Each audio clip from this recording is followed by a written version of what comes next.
Мы продолжаем выпуск. Завершился конкурс знатоков Зияткер нашего телеканала. 3 победителей удостоены образовательных грантов.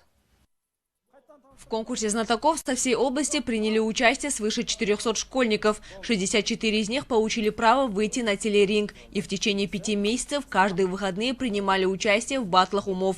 Но только 7 прошли финал. По итогам финальных состязаний первое место завоевал 10-классник Казалинской школы-лицея номер 249 Батырхан Мадияр. Второе место ученик 261 школы Кызылорды из Басар-Амир. Третье место казалинский школьник Мадияр Олжабай. Я рад, что принял участие в конкурсе знатоков Зияткер. В течение 5 месяцев шли напряженные состязания. Мы много занимались. За это время много знаний приобрели. В будущем хочу стать врачом. Я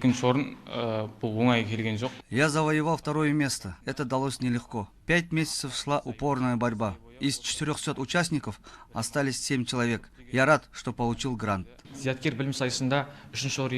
Мне тоже нелегко, удалось 3 место.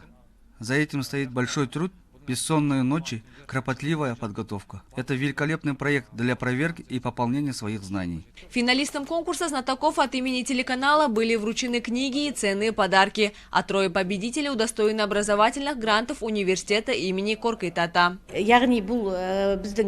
Эти гранты дают победителям право на обучение по избранной специальности в нашем вузе. Мы ведем системную работу по привлечению талантливой молодежи в наш вуз и дальнейшему трудоустройству в регионе для участия в социальном, экономическом развитии края. В этой связи мы готовы к поддержке наших юных интеллектуалов и в следующем году.